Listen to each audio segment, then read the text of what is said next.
광화문 광장에 사람이 아무도 없길래 어찌된 일인가 싶었는데 아차, 오늘이 대체 공휴일이었습니다. 빨간 날에도 시청자분들을 만나기 위해서 일하고 있는, 안녕하세요, 김제의 돌직구쇼의 김지입니다. 전 오늘도 이곳 광화문 창교 광장에 나와 있습니다. 오늘은 미세먼지, 초미세먼지 모두 먼지 한 점 없는 깨끗한 맑은 날씨를 보이고 있습니다. 약속하기만 합니다. 북한이 미사일을 쏜 것으로 강하게 추정되고 있는데 우리 정부는 계속해서 미사일이다라고 말하지 못하고 있습니다. 미사일을 미사일이라 부르지 못하는 정부, 그 속내는 무엇일까요? 잠시 후에 자세히 이야기 나눠보겠습니다. 저는 비가 오나 눈이 오나 빨간 날이든 파란 날이든 매일 아침 이곳에서 여러분을 기다리겠습니다. 김지의 돌직구쇼 지금 라이브로 시작합니다. 잠깐만.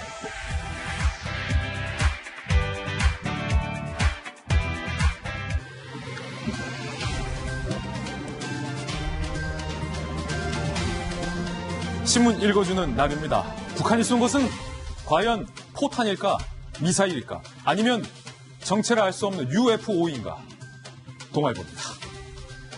여러분께서 직접 보고 판단을 해보시죠. 트럼프와 찌른 김정은 대놓고 미사일 쐈다. 동아일보는 이 논란에서 이거 분명 미사일이다 라고 단정적으로 기사를 썼습니다. 김정은의 표정부터 먼저 한번 자세히 보시면요. 1년 5개월 만에 김정은이 이 미사일 무력 도발을 감행했는데 면도도 안 하고 상당히 초췌한 모습으로 미사일이 발사되는 모습을 쌍안경, 망안경으로 지켜보는 모습이 고스란히 공개가 됐습니다. 면도도 안 한 채 미사일이 날아가는 모습을 바라본 김정은, 과연 속내는 무엇일까요? 잠시 뒤에 한번 그 속내 분석해 보고요.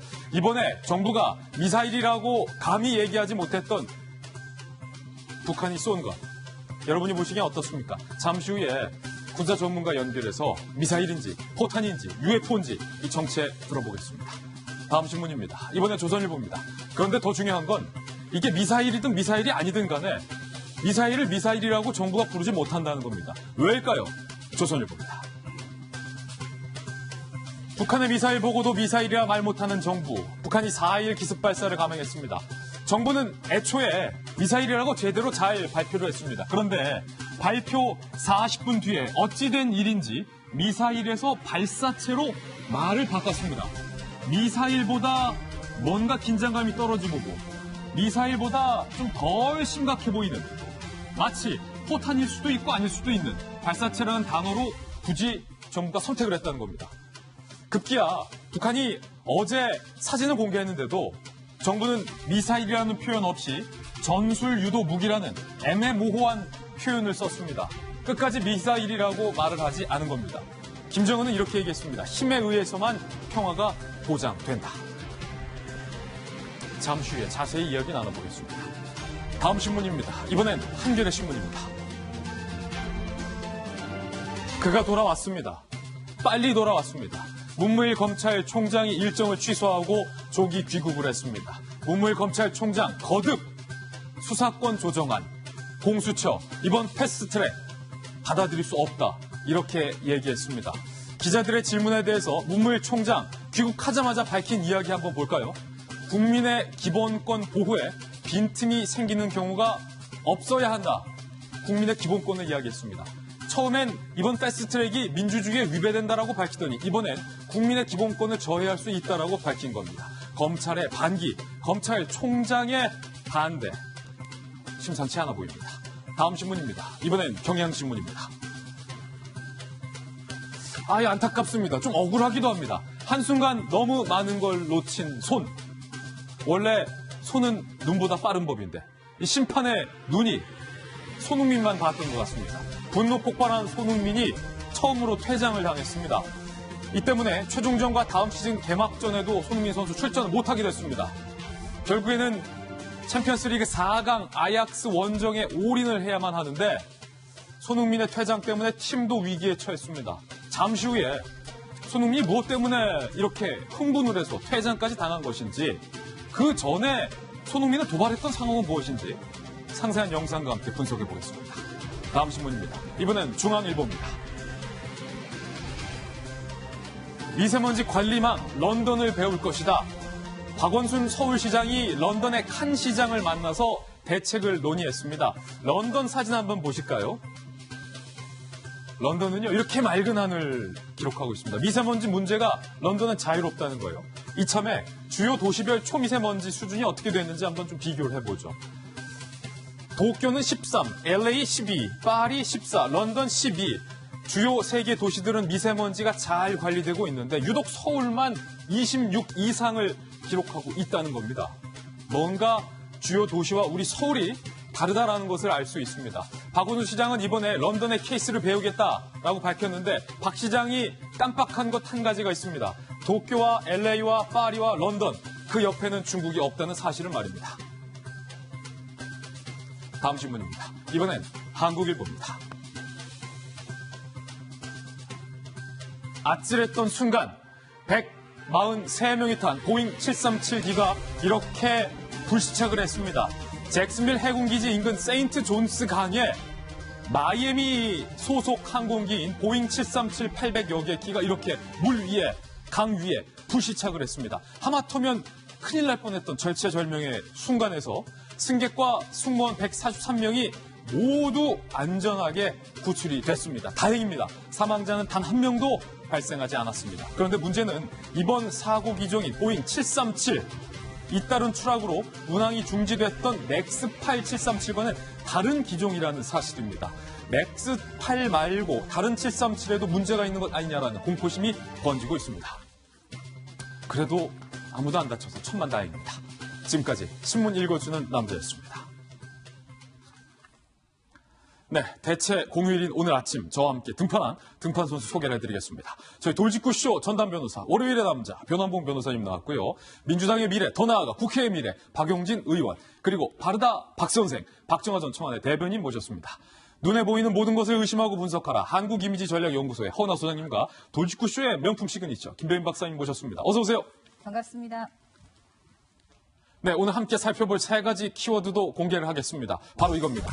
첫 번째 키워드는요, 미사일과 함께 홍길동 정부라는 키워드가 올라와 있습니다. 그리고 버닝썬과 함께 VIP 여배우라는 키워드, 그리고 손흥민 선수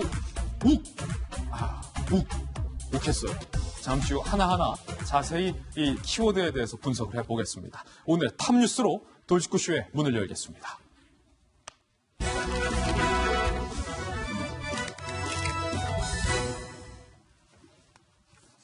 네, 톱뉴스 주제부터 함께 살펴보시죠. 바로 이겁니다. 아버지를 아버지라 부르지 못하고 형을 형이라 부르지 못했던 홍길동의 비애를 여러분들 잘 아십니다. 그런데 정부가 미사일을 미사일이라 부르지 못하고 있습니다. 야당에서는 홍길동 정부라는 말까지 나왔습니다. 북한이 발사한 우리 정부의 표현대로라면 이 발사체 과연 미사일일까요? 포탄일까요? UFO일까요? 영상부터 직접 만나보시죠.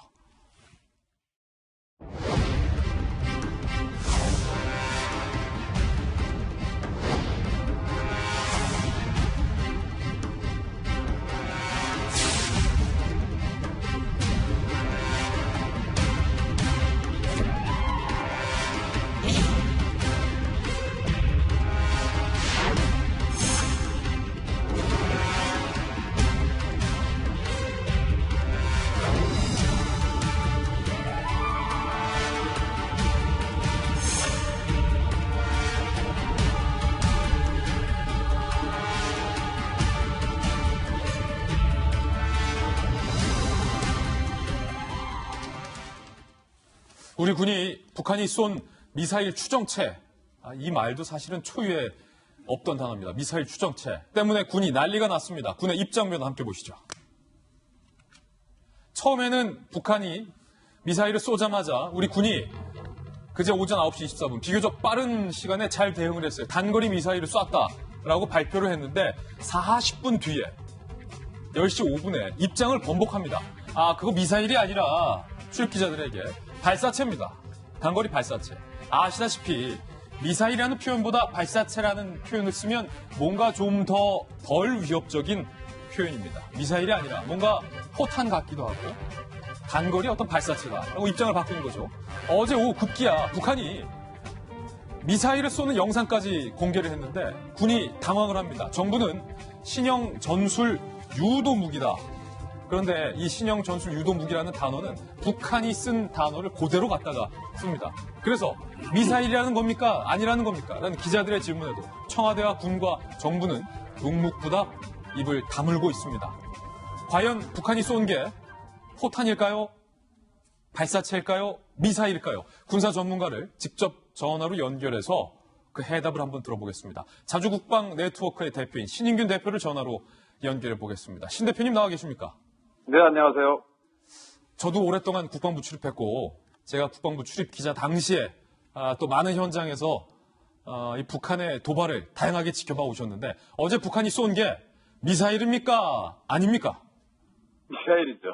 미사일이다. 확실합니까?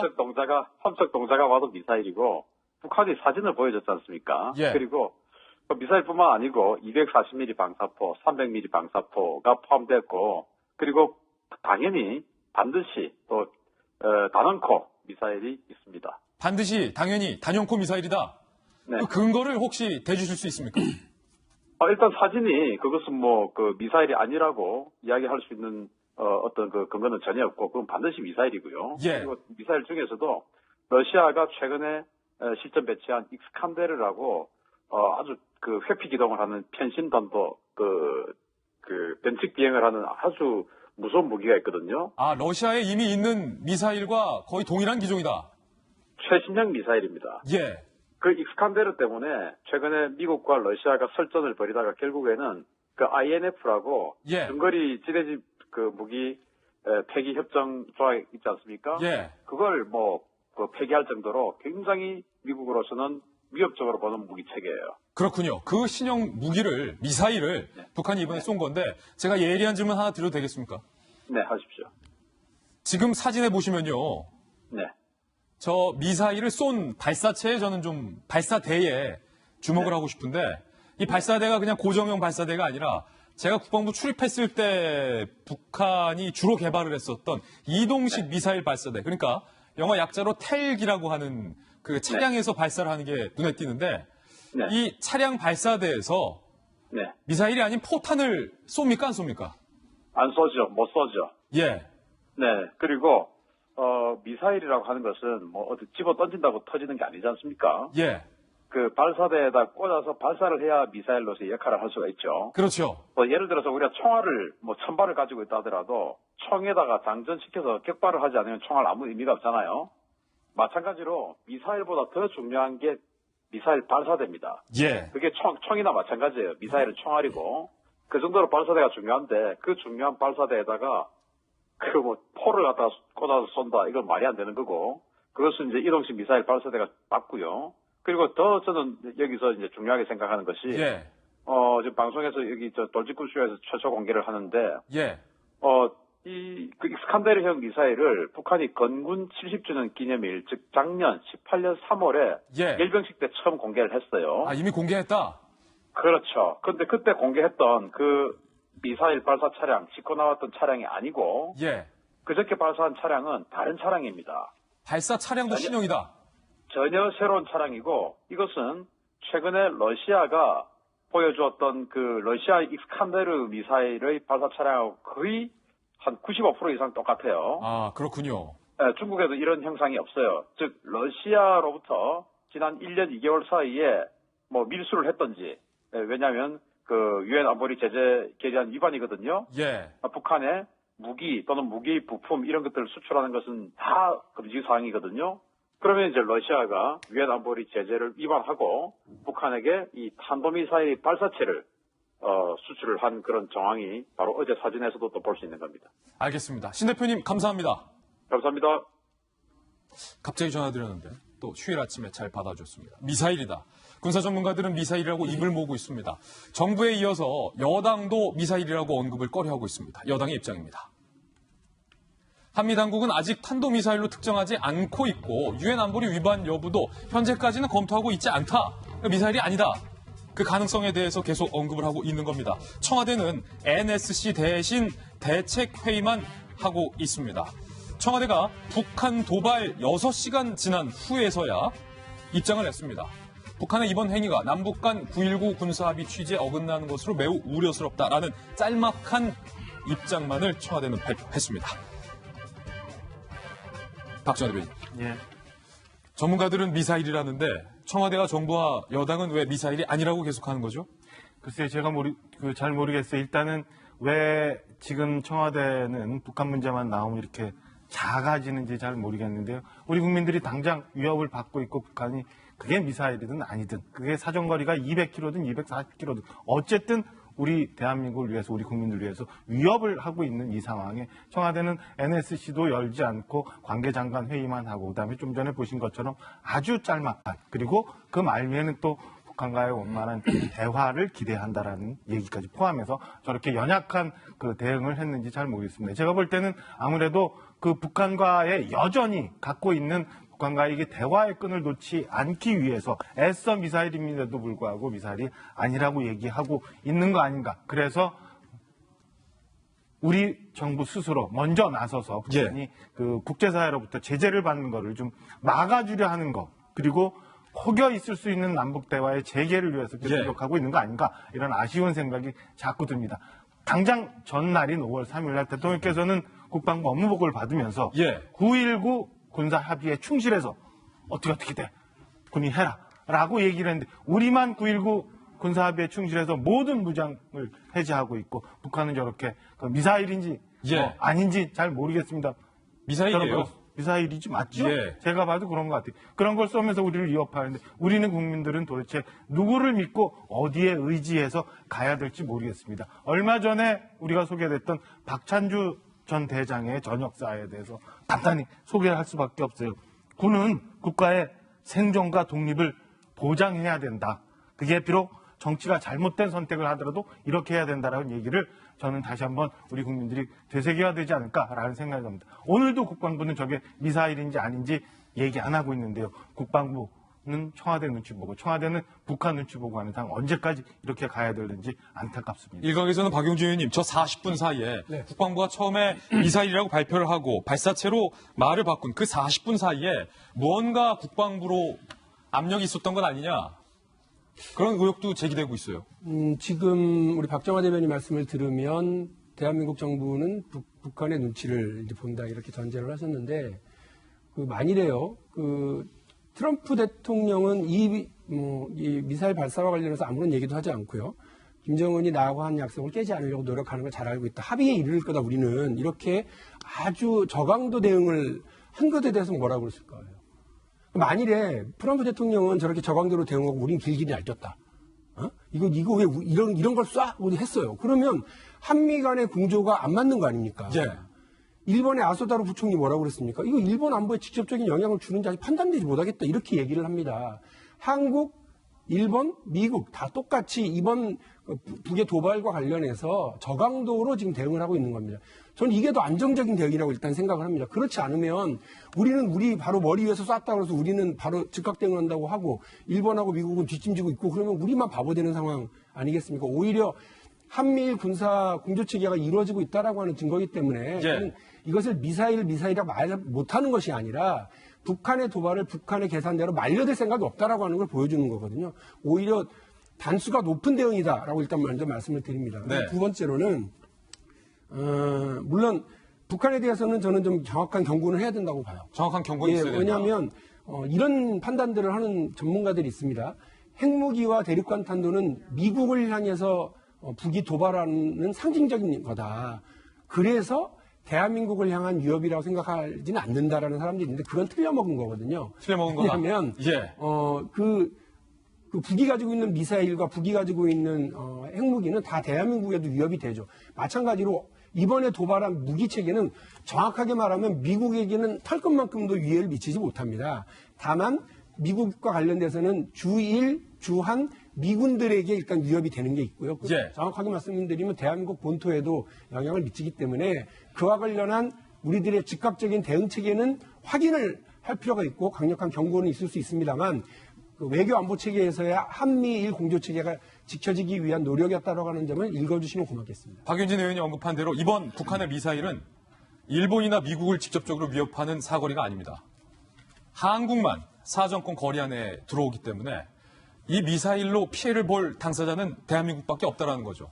대한민국을 겨눈 미사일에 대해서 우리 정부가 미사일이라 부르지 못하는 상황에 대해서 야당은 집중적으로 비판을 했습니다. 들어보시죠.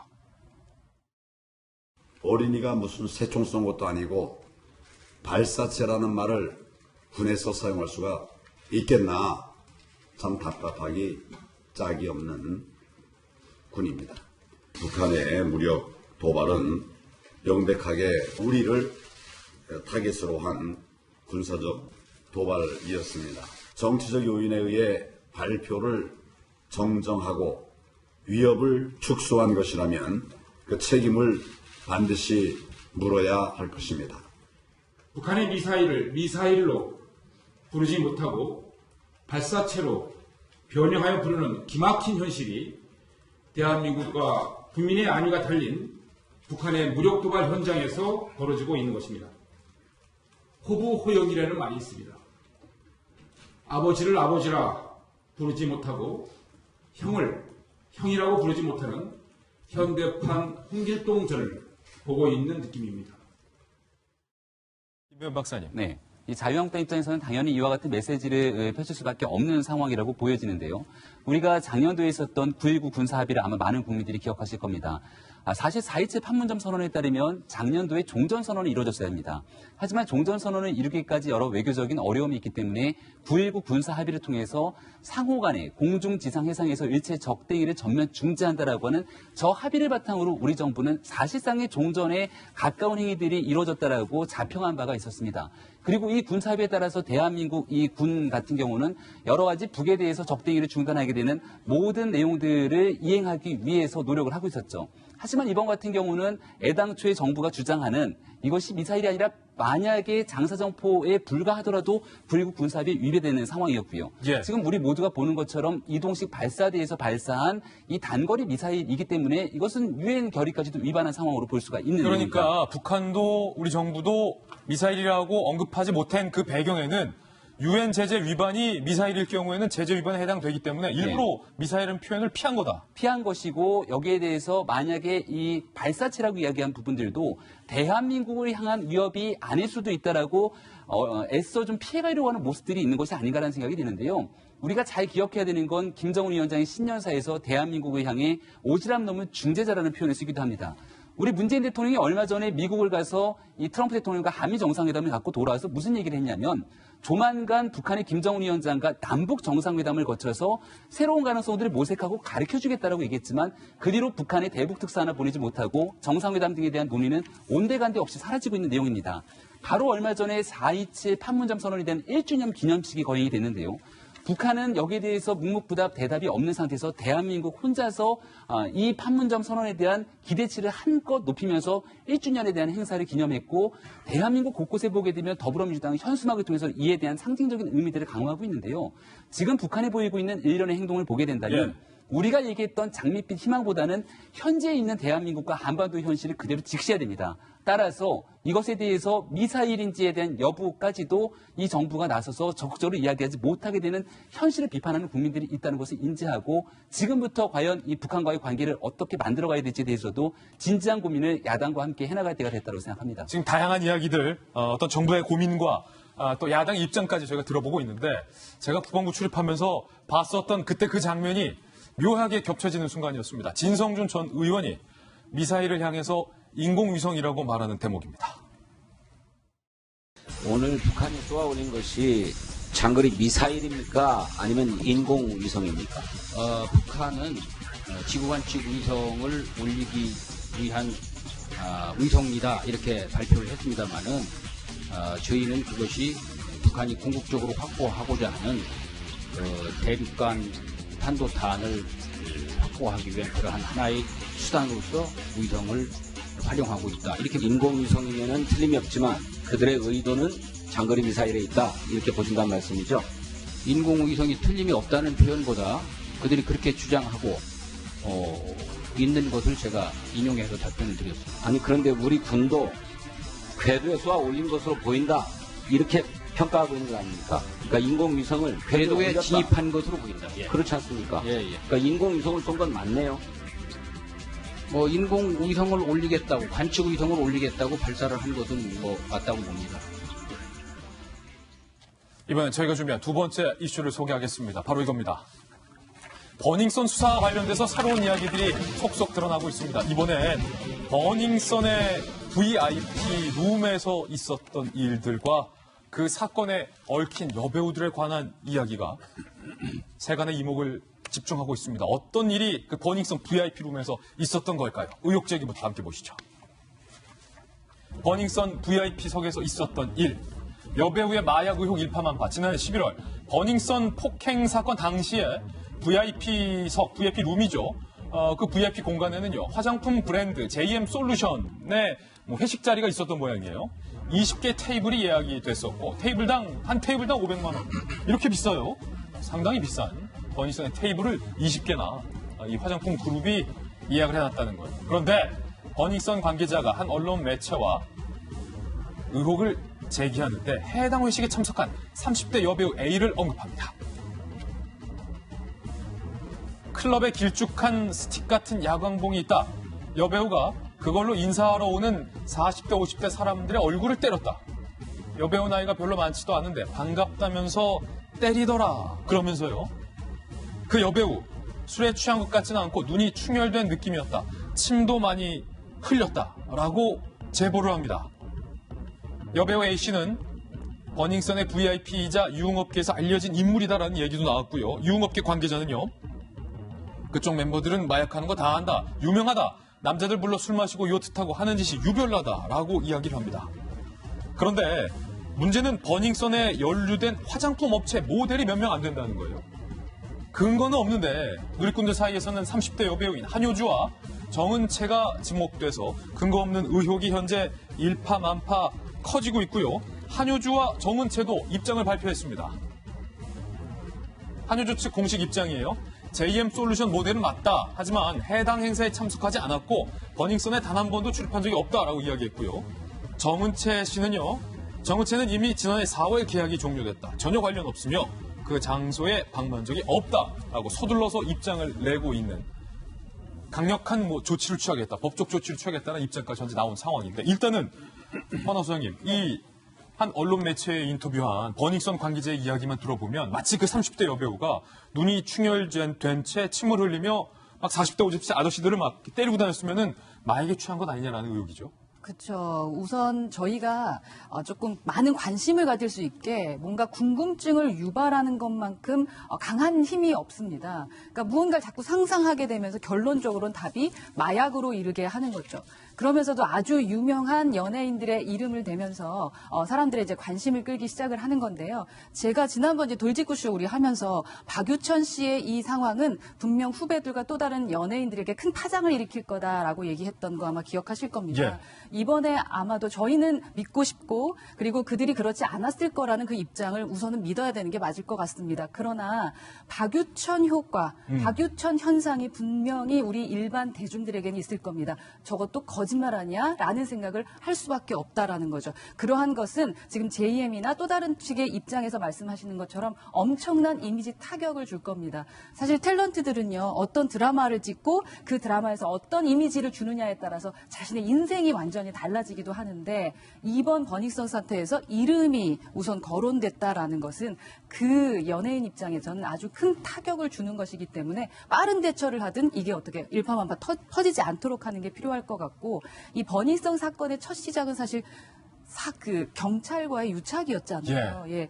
그 부분을 조금 더 많이 파낼 수 있는 그러한 정보들을 더 많이 듣고 싶어 한다라는 것도 좀 생각하시면서 또 다른 피해자가 없었으면 좋겠다는 생각도 듭니다. 예, 변함우 변호사님, 현재 언급된 여배우들이 한효주 씨, 그리고 정은채 씨, 그럼 김고은 씨. 김고은 같은 경우는 30대도 아닌데 언급이 되고 있어요.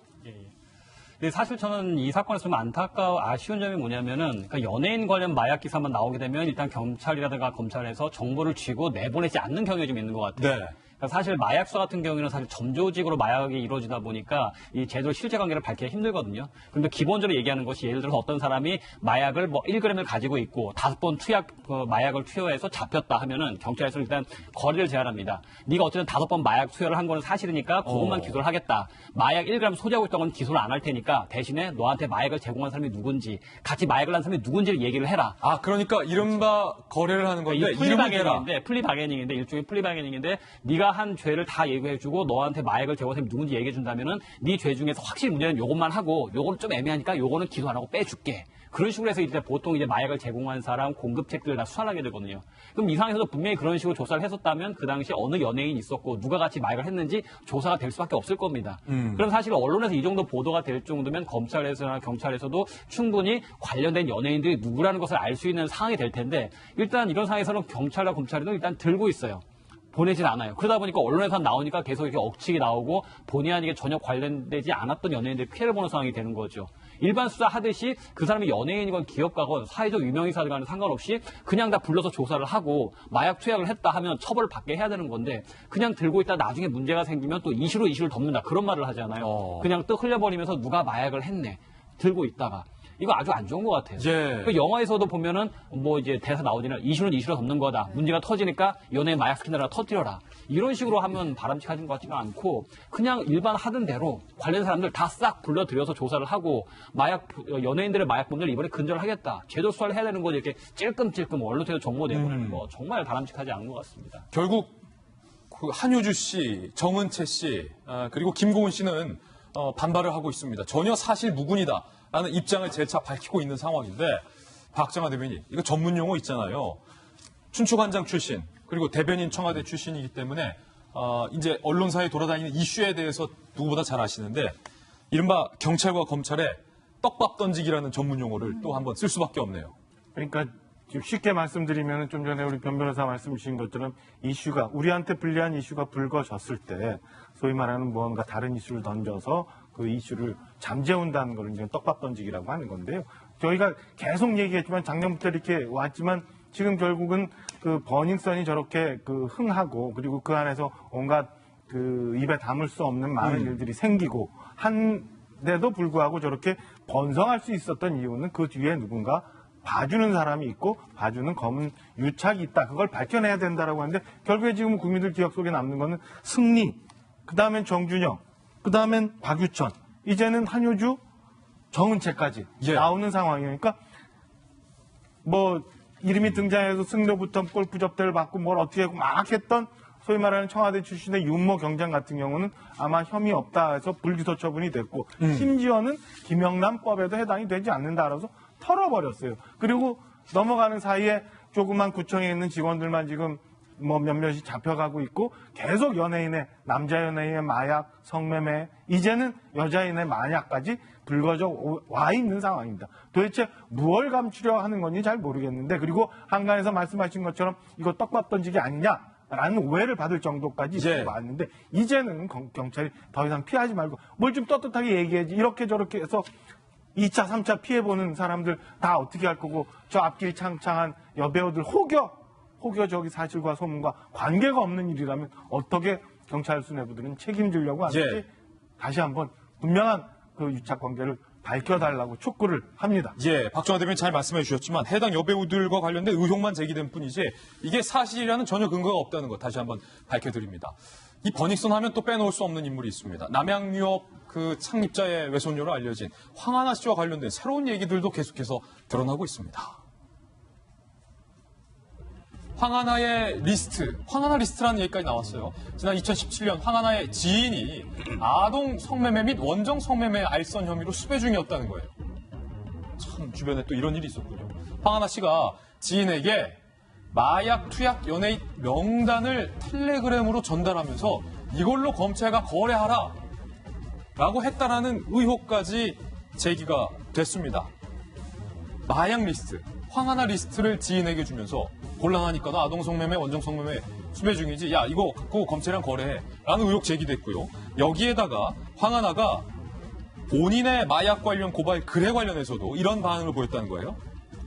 2016년 SNS 스타를 저격하는 강남 패치에 황하나 마약 관련 고발 글이 다수 게재되자 황하나가 당시 지인에게 이렇게 얘기를 했다는 거예요. 아니, 야, 그 사람이 스트레스 받으면 잠이 안 올 수도 있고 불면증이 있으면 수면제 먹는 거 되는 거 아니야?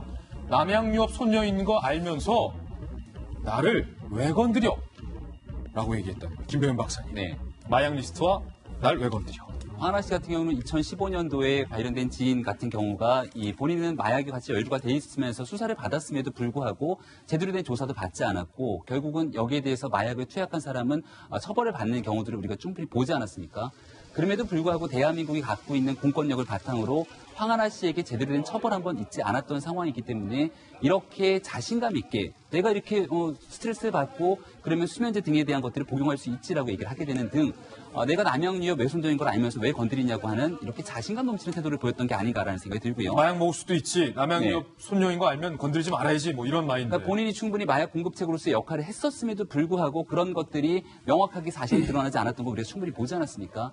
더 충격적인 사실은 이제 이 황하나 씨가 본격적으로 대중의 관심을 받게 됐던 건 박유천 씨와의 연관성 더하기 버닝썬에 핵심적으로 좀 연루가 되어 있는 것이 아닌가라는 얘기일 텐데 지금까지 드러난 정황으로 보건대 아직까지는 우리가 보고 있는 수많은 사건 중에 극히 일부만 드러난 것이 아닌가라고 충분히 의심해 볼 여지가 있는 것이거든요. 근데 만약에 황하나 씨가 지금 이렇게 제기가 되고 있는 황하나 리스트가 실제로 존재하고 여기서 황하나 씨로부터 특히 박윤철 씨와는 같이 마약을 했던 사실이 지금 인정이 되고 있기 때문에 여기에 추가적으로 마약을 공급하는데 어떤 연예인들이 같이 개입이 돼 있다면 이 사건이 퍼질 수 있는 파기력은 일파만파 커질 수밖에 없을 겁니다. 하지만 앞서 굉장히 중요한 사실을 지적해 줬던 것처럼 지금부터 이런 황하나 리스트가 있다 그러면 여기에 대해서 누군가를 의심하는 사람들이 생겨나게 될 것이고 그런 측면들을 자칫 일파만파 커지게 되면 2차, 3차 피해가 있을 수 있기 때문에 이런 측면들을 충분히 주의하고 조심해서 가도록 노력을 해야 될 것 같습니다. 황하나 씨가 그런 거 하면 이 정신병동, 폐쇄병동에서도 인맥자랑을 했다라는 제보도 들어와 있습니다.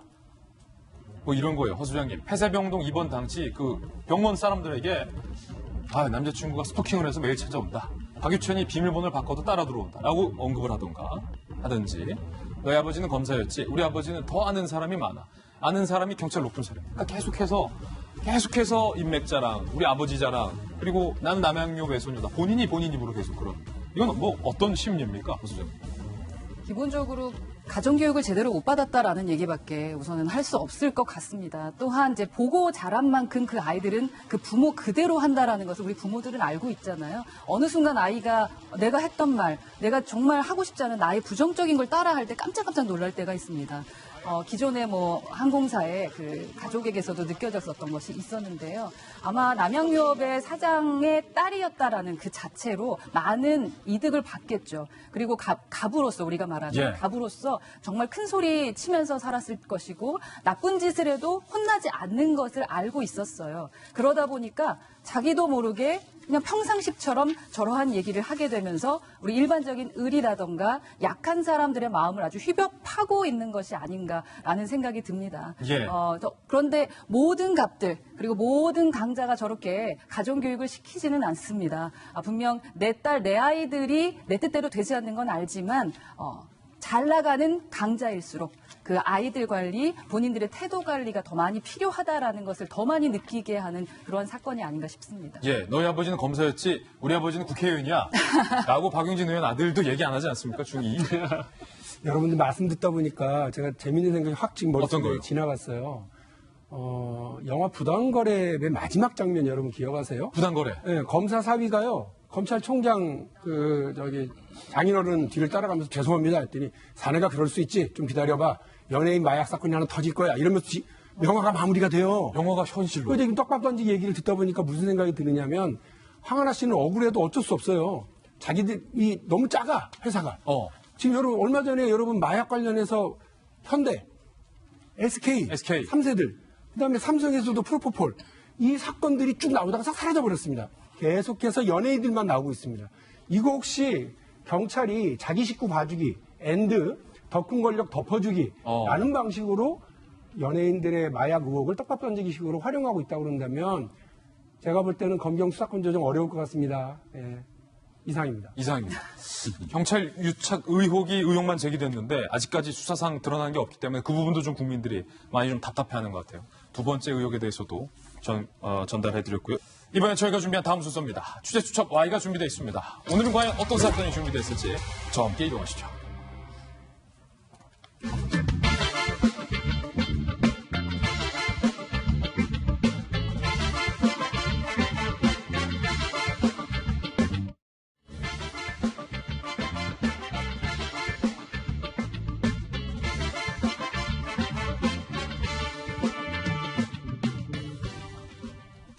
네, 취재수첩 Y입니다. 월요일에만 볼 수 있는 대한민국 최고의 범죄 심리학 전문가 경기대 이수정 교수님 모셨습니다. 어서 오세요. 네, 안녕하세요. 그리고 변호사 변호사님도 함께하겠습니다. 두 분과 함께 풀어볼 첫 번째 사건, 안타까운 사건입니다. 어린이날에 이 일가족에게 찾아온 비극. 너무나도 안타까운데 왜 이 일가족은 극단적인 선택을 할 수밖에 없었던 걸까요? 사건의 전말부터 함께 보시죠. 어린이날 비극, 일가족 숨진 채 발견. 어린이날인 어제 새벽 4시쯤 시흥시의 한 농로에 세워진 렌터카 안에서 30대 손모 씨 부부 그리고 4살 아들과 2살 딸, 무슨 잘못이에요?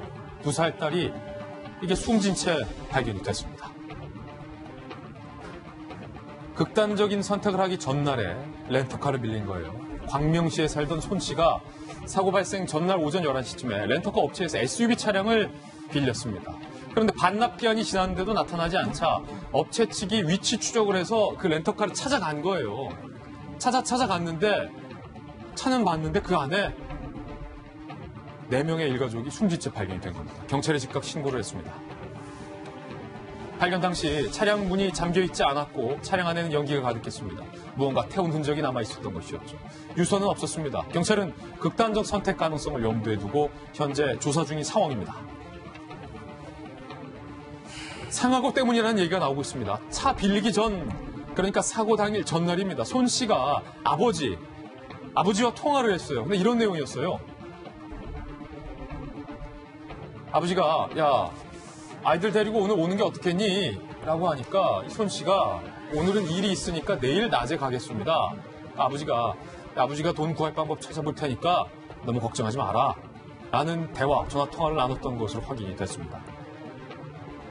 평소 빚 문제로 고민이 많았던 손 씨 부부가 최근까지 장모님 집에서 생활했던 것이 취재가 됐고 부부 모두 일자리를 잃으면서 이 상황은 더욱더 악화됐던 거예요. 유족들은 이 손 씨가 최근 직장을 잃은 뒤에 채무 때문에 괴로워했고 빚에 시달려왔다. 계속 빚이 늘자 파산 신청. 부채 규모는 7천만 원. 이게 더 가슴을 아프다. 7천만 원 빚 때문에. 경찰은요, 손 씨 부부가 휴대전화에 있던 극단적 선택을 암시하는 메시지를 썼다가 지운 것 같다. 자세한 것은 추가로 확인을 해봐야 할 것 같다라는 얘기입니다. 이수정 교수님, 네. 너무나도 안타까운 기사라 제가 이 기사를 몇 번을 계속 읽고 덮다 몇 번을 되뇌었는지 모릅니다. 특히 이 극단적인 선택을 한 손 씨가 아버지와 통화를 하는 대목에서 약간 마음이 좀 더 무거웠는데 네. 내일 아버지 일정이 있어서요. 오늘 일정이 있어서 제가 내일 갈게요. 라고 말하는 그 손 씨가 이미 극단적인 선택을 하기로 마음을 먹었던 것 같아요. 네, 그래서 결국은 렌트카를 빌려가지고 결국 아이들과 함께 극단적인 선택을 했다. 그렇기 때문에 빚이 아까도 말씀하신 대로 7천만 원밖에 되지 않는데 너무나 안타깝다 이런 종류의 이제 얘기잖아요. 그런데 지금 이런 사건을 보도를 할 때 저는 결코 동정적인 시각으로 이 사건을 바라봐서는 안 된다는 생각을 합니다. 예. 근데 사실은 아동을 살해한 어떻게 보면 비속살해 사건이거든요. 2살, 4살. 그렇습니다. 아이들이 아직은 판단력도 없는 아이들을 그래도 여전히 생명권이라는 게 있는데 부모라는 이유로 과연 친권자가 이렇게 생명권을 박탈해도 되는지 일단 잘 이해가 안 되고요. 예. 이런 사건들이 외국에서 일반적인가? 사실 그렇지 않습니다. 그래요? 그렇기 때문에 지금 이런 부분에 대해서 보도를 하실 때도 이걸 동정적으로 이렇게 바라보는 이런 이제 시각은 좀 지양을 해야 된다. 최근에 12살짜리 아이가 부모에 의해서 살해됐잖아요. 지금 그 사건하고 이 사건하고 뭐가 다른지 저는 잘 모르겠어요. 부모가 도대체 무슨 권리로 아이를 이렇게 죽음에 이르게 하는 것인지 우리 사회가 사실은 좀 경각심을 가지고 이 아이들에 대한 보호를 그럼 도대체 국가는 뭐를 했는가? 이 가정이 위기였다는 건 국가에서 다 알았어요. 왜냐하면 개인 파산 신청하고 회생 신청하고 그랬으면 그 집에 아이들이 있었을 텐데 그 아이들이 안전한지를 왜 국가는 보살필 제도가 없는지 이해가 잘 안 됩니다. 예.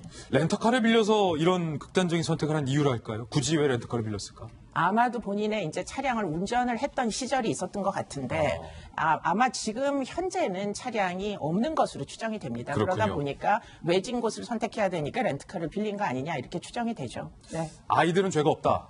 그렇습니다. 아이들의 생명권을 잃게 하는 것은 부모의 의지가 아니다. 네. 하는 어떤 이수정 교수님의 지적에 정말 이제 100분, 200분 동의를 합니다. 그럼에도 불구하고 국가가 뭐 했느냐라는 외침에 너무나도 안타까울 수밖에 없는데 유족 측의 진술이나 부부의 상황을 약간 좀 비춰봤을 때 결국 극단적인 선택을 했던 원인은 생활고다라고 추정이 되는데 문자 메시지, 핸드폰에 뭔가를 썼다 지운 적이 지금 나왔다는 거예요. 네. 그게 과연 뭘까요? 뭐 유서는 지금 없는데요. 아마 핸드폰에 본인들의 계획을 뭐 부부간에 또 서로 대화를 나눠야 되니까 아마 어떤 뭐 일정과 시간 같은 것들을 이제 비워라 뭐 이런 종류의 이야기를 남겨놨을 개연성이 굉장히 높아 보이고요. 그러나 그럼에도 불구하고 그러면 성인들 둘이서 합의가 됐으면 둘이 선택을 했었어야지. 아이들은 아동보호 전문기관이 뻔히 있어요. 그리고 그 안에 지금 이런 어려운 가정의 아이들이 맡겨놓은 숫자가 거의 한 2만 명 정도 됩니다. 그런데 문제는 이 부모는 왜 이런 선택을 어리석게 했는가. 그 부분이 한 번은 좀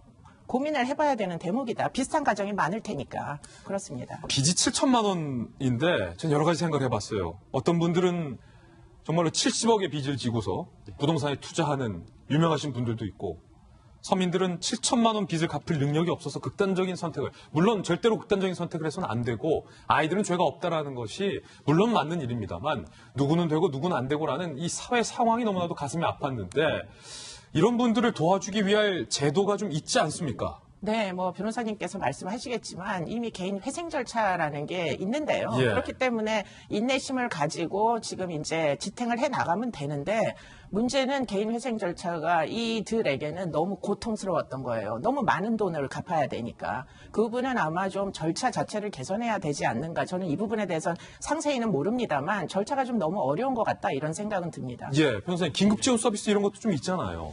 아마 개인회생을 통해서 모든 채무를 면책할 수 있는 것은 아니고 예를 들어서 국가에 대한 세금이나 조세에 대한 채무, 그다음에 이제 손해배상 불법행위에 대한 손해배상 채무, 그다음에 이제 학자금 대출 같은 경우는 개인회생으로 면책이 되지 않습니다. 그거는 또 별도로 계속 갚아야 되는 것이고요. 그러니까 기사를 보면 이제 한 달에 한 80만 원 정도 상환을 하고 있었다고 하는데 한 달에 80만 원 정도 상환을 해왔다. 4인 가족 기준에서 최저 생계비가 있습니다. 한 150만 원 정도 될 텐데 그거를 공제한 나머지만 이제 할 수가 있는 상황인데 아마 이제 그 개인회생 통해서 면책받지 못하는 채무가 너무 많고 또 그 외로 자신이 이제 그 법적 제도 보호 외에도 여러 가지로 이제 아마 사채 같은 경우는 또 개인회생 넣지는 않거든요. 아는 지인들이니까.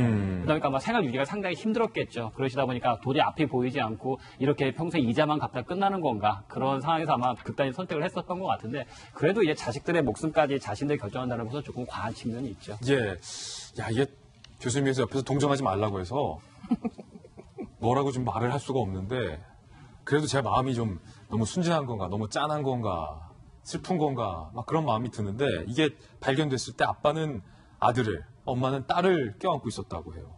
한 발자국만 더 생각을 했으면 아들도 살아있고 딸도 살아있을 겁니다. 그러니까 그 아이들의 미래를 모두 이분들이 선택해서 전부 박탈한 거예요. 앗아간 거다. 그럴 권리가 부모한테 있을까요? 저는 그런 권리 없다고 생각해요. 맞아요. 네. 예, 참 생활고 때문에 7천만 원 때문에 극단적인 선택을 한 안타까운 사연. 오늘이 어린이날 대체 공휴일인데 좀 무거운 사연 여러분께 전달해드렸습니다. 너무나도 안타까운 마음에 전달해드렸습니다. 이번에는 분위기를 좀 바꿔서 두 번째 주제적 사건을 좀 살펴보겠습니다. 이건데요. 한강의 날도 좋고 오늘 또 대체 공휴일이고 하니까 우리 텐트나 치러 갈까? 라는 분들 많을 것 같습니다. 그런데 텐트 잘못 쳤다가 과태료 100만 원을 받을 수 있습니다. 이게 뜨거운 논란이 되고 있습니다. 어떤 과태료일까요? 한강 그늘막 텐트 과태료 100만 원 단속 논란. 지난달 22일부터 이 텐트 내에 과도한 애정 행각을 막기 위해서 좀 과도하신 분들이 계세요. 이상한 소리 등 계속되는 민원이 많이 있다고. 텐트에 이상한 소리가 난다. 서울시가 한강공원 텐트 규정을 강화했는데 여기까지는 좋았어요. 그런데 규정이 굉장히 까다롭습니다. 가로 세로 2m 이내. 그다음에 텐트가 4면이 있잖아요. 동서남북. 근데 그중에서 2면 이상을 환히 보이도록 개방을 해놔야 된다. 그 안에서 무슨 일을 하는지 단속 요원들이 봐야 된다는 거죠. 수박을 먹고 있는지, 뭐 과도한 애정 행각을 하고 있는지, 공부를 하고 있는지 봐야 된다는 거예요. 그리고 저녁 7시면 모두 철수해야 된다. 해 지기 전까지만 텐트를 쳐라는 거예요. 해 지면 다 집에 가. 허용된 공간 외에 설치했은 게 적발되면 또는 텐트를 다 닫고 있는 게 적발되면 과태료 1회 한 번 적발에 그냥 100만 원. 더 세면 300만 원까지 과태료가 나올 수 있다라는 거. 비현실적인 과태료 때문에 지금 역효과 얘기까지 나오고 있는 상황입니다. 단속원은 실제로 내가 단속원인데요. 이거 100만 원 과태료 때리기가 굉장히 부담스럽다는 거예요. 아직 한 건도 안 됐다. 설마 수백만 원을 부과할까 규제를 가볍게 여기는 시민들도 발생을 한다라는 얘기가 나오고 있습니다. 단속 끝난 시간에 텐트 다시 펴도 된다. 꿀팁 게재한 블로그까지 등장해요. 단속원들이 요즘 들었어? 주 52시간 때문에 퇴근한데 그 이후에 텐트 치면 몰라. 이런 얘기들도 돌아다니고 있고 실제 어두워지자 4개면을 모두 닫은 밀실 텐트가 등장했다. 한 취재 기자는 이 기사를 마무리한 기사도 나오고 있습니다. 자, 일단 이수정 교수님, 이렇게 텐트에 과태료를 부과하는 게 과도한 애정 행각 때문에 민원이 실제로 많이 발생했기 때문에 이게 시작됐다고요? 네, 저도 청춘이 있었습니다. 나도 청춘이 있었다. 네, 굉장히 사생활 침해라고 생각할 수 있습니다. 그래요? 그런데 문제는 이게 이제 공공장소잖아요. 네. 아이들이랑 같이 오늘도 아마 한강변에 애들 되게 많을 겁니다. 그런데 햇빛이 너무 쬐이니까 좀 그늘막이 필요하다 해서 이게 2013년도 4월 달부터 허용된 그런 제도입니다. 그렇기 때문에 그 전에는 이런 게 허용이 안 됐어요. 그렇군요. 외국 기준으로 보면 저는 이제 많이 다녀보진 않았는데 센트럴파크에 지금 텐트 쳐 있던 거 내가 별로 본 적이 없어요. 뉴욕 센트럴파크에. 네. 그 외에도 런던 로열 파크 그리고는 이제 세느강 변 이런 데는 사실은 텐트를 아주 치는 거를 금지를 하고 있다 그래요. 왜냐하면 공공성이 보장이 돼야 되는 그렇군요. 모든 시민들이 이제 이 공공 장소를 공유해야 되잖아요. 그런데 불편함을 유발하는 이런 행위를 자행하게 허용하는 게 이게 일단은 기본적으로 잘 된 제도인지 저는 좀 부정적인 생각이 있습니다. 그렇군요. 네. 세느강은 또 제가 프랑스 파리에서 연수를 했기 때문에 네. 세느강변에는 텐트가 없고 이 29를 넘어서면 거의 난민촌에 네. 텐트촌이 이렇게 돼 있거든요. 근데 요즘 한강을 가보면 한쪽 구역에만 텐트를 치게 돼 있으니까 어떤 외국인 분들은 아니 한국에도 난민촌이 있는 거냐 이렇게 반응을 실제로 보였다고 그래요. 네. 충분히 오해가 가능합니다. 더군다나 7시 이후 야밤에 나가서 그냥 거기서 자면 되는 거예요. 사실 아무도 단속을 안 하면. 그렇기 때문에 단속할 때만 피하면 된다. 이런 의식을 굳이 양성할 필요가 뭐가 있습니까, 사실. 예, 나도 청춘이 있었다. 당연하죠. 그런데 과태료 100만 원에서 300만 원 좀 너무 과한 거 아닙니까? 이거 실효성도 없을 것 같고. 누가 이제 단속원이 결국에는 100만 원 부과하는 거랑 마찬가지예요. 그러니까 국가가 할 일을 단속원에다가 단속원 책임으로 전부 다 떠맡기고 그러면 만약에 그렇게 해서 과태료 부과한 그 단속원한테 달려들어서 결국 싸움을 일으키면 결국은 당사자들끼리 해결해야 되는 문제가 발생할 수도 있잖아요. 그러니까 이건 너무 과도한 이제 일입니다. 법 집행을 할 때도 합리적 수준에서 할 수 있도록 해야 되는 거죠. 양쪽은 모두 다 문제가 있다. 서울시도 좀 치사하다라는 입장인데 법적으로 볼 때는 좀 어떻습니까? 이게 좀 과도한 사생활 침해다 아니면 정당한 공권력이다. 여러 가지 의견이 있을 수 있겠는데 이제 개인적으로 볼 때는 만약에 누군가가 이 서울시 조례에 대해서 헌법재판소에 위헌이다라고 제청한다면 저는 위헌의 여지가 좀 있을 것 같습니다. 법적으로 이거 위헌 여지가 있다. 너무 좀 과도한 제한일 것 같아요. 그러니까 사실 우리 경범죄 처벌법에 보더라도 이제 도로상에서 풍기불안한 행위를 할 경우에는 10만 원, 20만 원 정도의 벌금이 부과가 되거든요.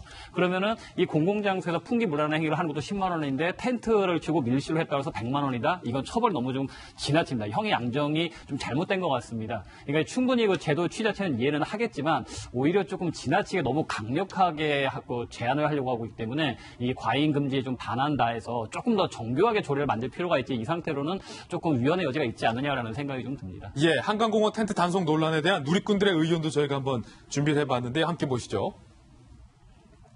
과도한 애정 행각이 얼마나 심했기 때문에 한 명 때문에 다수가 피해를 본다라는 옹호의 글. 민주주의 국가에서 텐트 속까지 단속하느냐.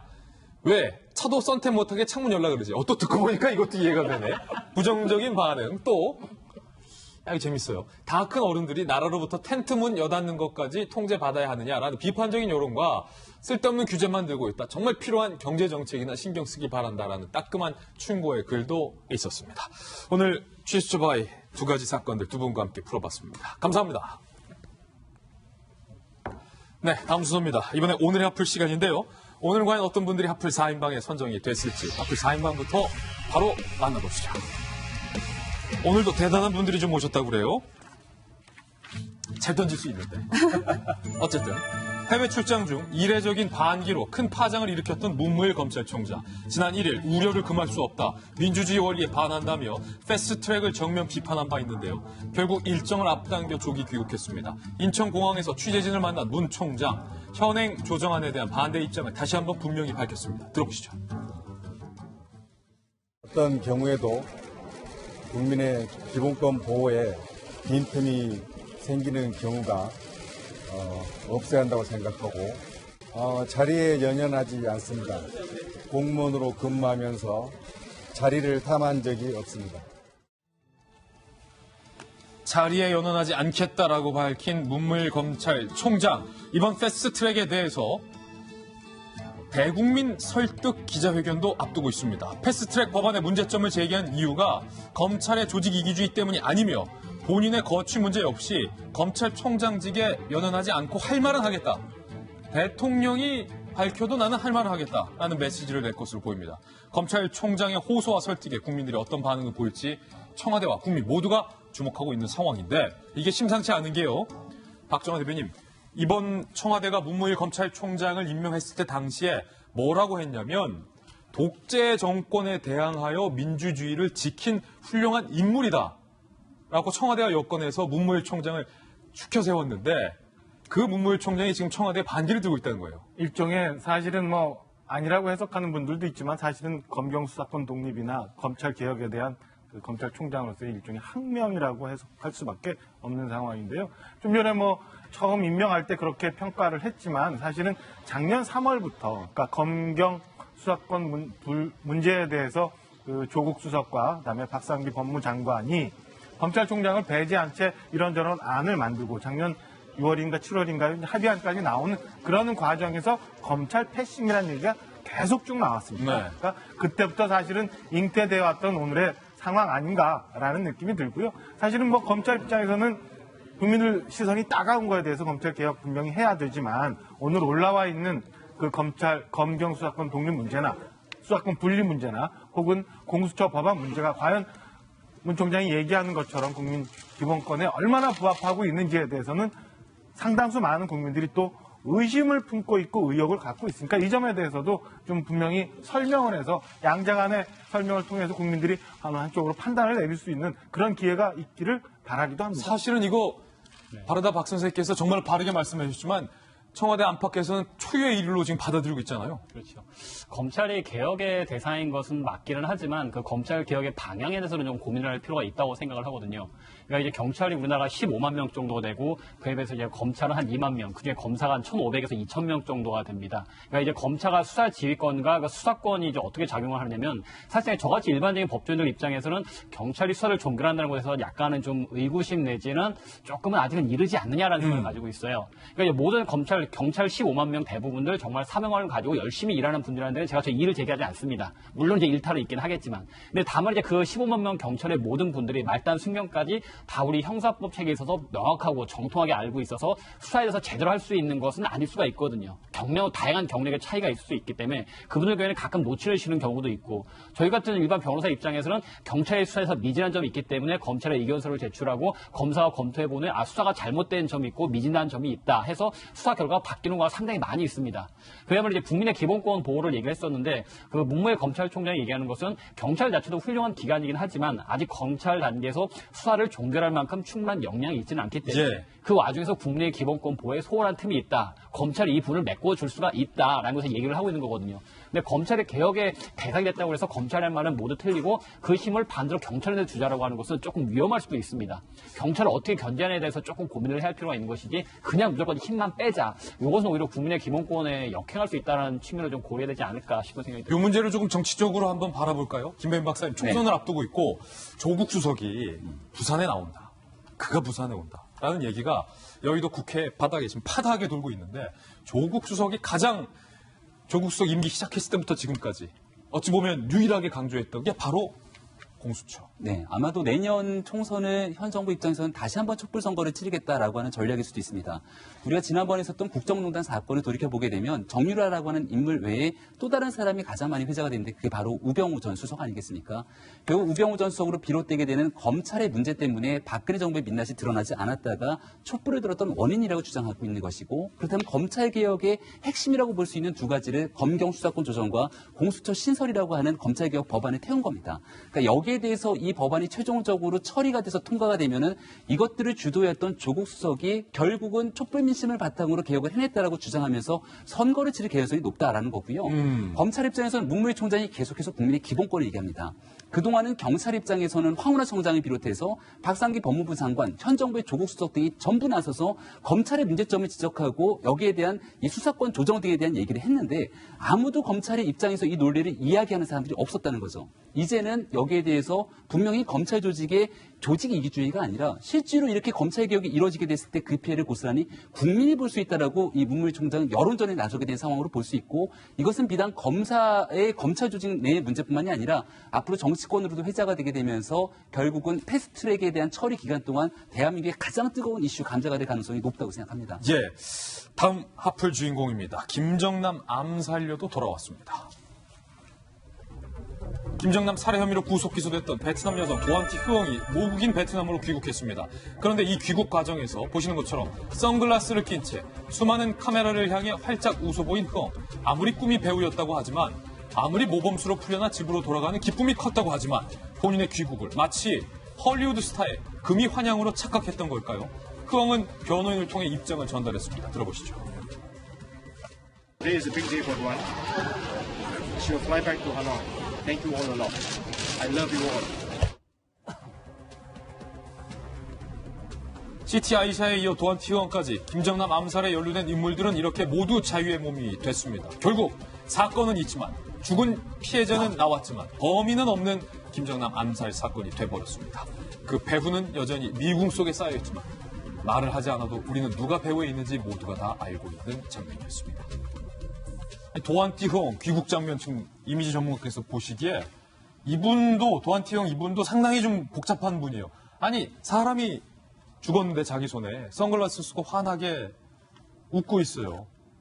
정말 이해가 안 가네요. 보고 또 봐도 저 사진을 보면 저 친구의 그 심리가 이해가 안 가는 것 같다라는 생각에 제가 저 세대를 한번 좀 찾아보고 연구를 해보니까 그 밀레니얼 세대라는 거 들어보셨잖아요. 1980년대 초반에서 2000년대 초반에 태어난 그런 분들을 이제 밀레니얼 세대라고 하는데 워낙에 IT에 익숙해요. 모바일을 많이 하고 SNS 활동을 하다 보니까 저 나이 31살이거든요. 31살인데 정치라던가 기본적인 생각에 대한 어떠한 그런 것이 깔려있지 않고 그냥 연예인 아니면 유튜버 이런 것에 조금 더 많이 익숙해져 있는 그런 친구가 아닐까. 그러다 보니까 지금 현실 파악이 안 되는 것 같아요. 아까 뭐 말씀 잘 해주셨는데 모범수로 내가 풀려났으니 나는 충분히 떳떳해도 돼.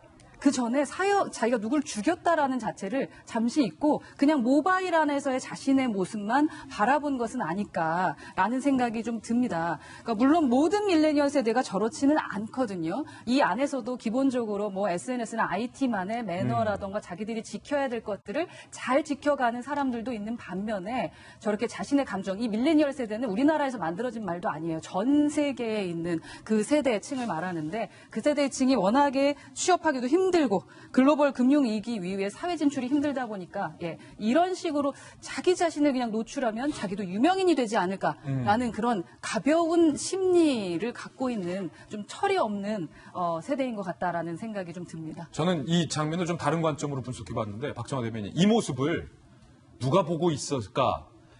김정남의 아들 김한솔이 이 장면을 보고 있을 때 내 아버지를 죽인 여자, 그리고 그 배후에 있는 김정은, 범인은 아무도 잡아내지 못한 채 아버지만 죽고 자기는 전 세계를 떠돌 수밖에 없는 김한솔의 입장에서 봤을 때 얼마나 이 모습이 황당할까, 답답할까. 그러니까 그 얘기를 하고 싶어요. 사실은 허은하 소장님 말씀 주신 것처럼 밀레니엄 세대에 대한 의아함도 있지만 이렇게 결정을 하게 된 말레이시아 정부는 왜 저런 결정을 했는지에 대해서 좀 저는 궁금해요. 이게 예. 언젠가 좀 밝혀졌으면 하는데, 앵커 말씀하신 것처럼 저 뒤에 누가 있는지 뻔히 알잖아요. 김정은. 그리고 그래서 그렇게 당한 아버지 때문에 계속 돌아다니면서 신변의 위협 때문에 고생하고 있는 김한수 아들도 있는 거고.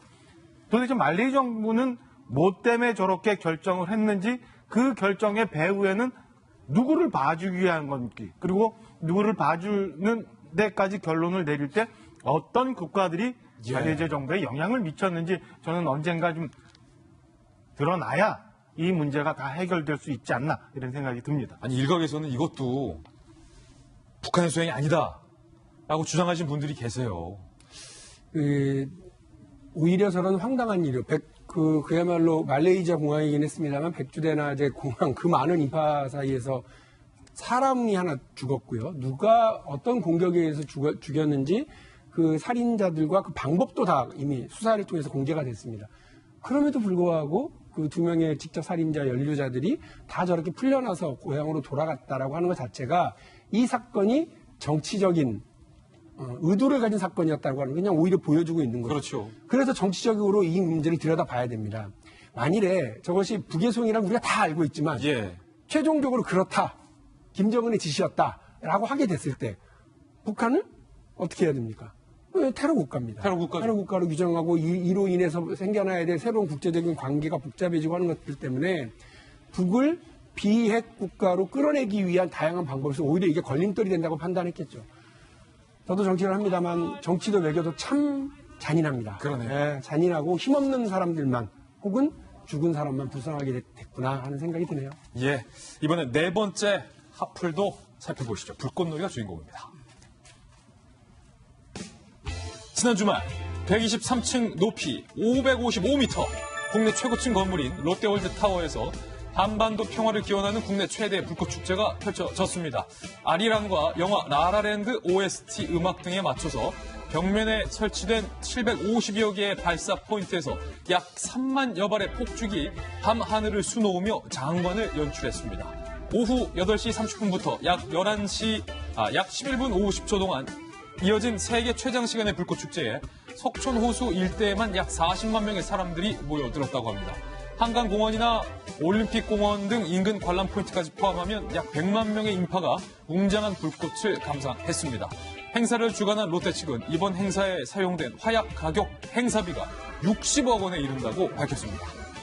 정말 멋있네요. 한편 이 롯데타워에 거주 중인 JYJ 출신 김준수가 요즘 JYJ 시끄러운데 타워 안 집에서 불꽃축제를 관람하는 영상을 공유해서 화제가 됐는데 빵빵빵 음향 빵빵 가히 전쟁 수준이다. 안에서 보는 불꽃놀이 공유에 신기하다라는 등의 반응이 이어졌습니다.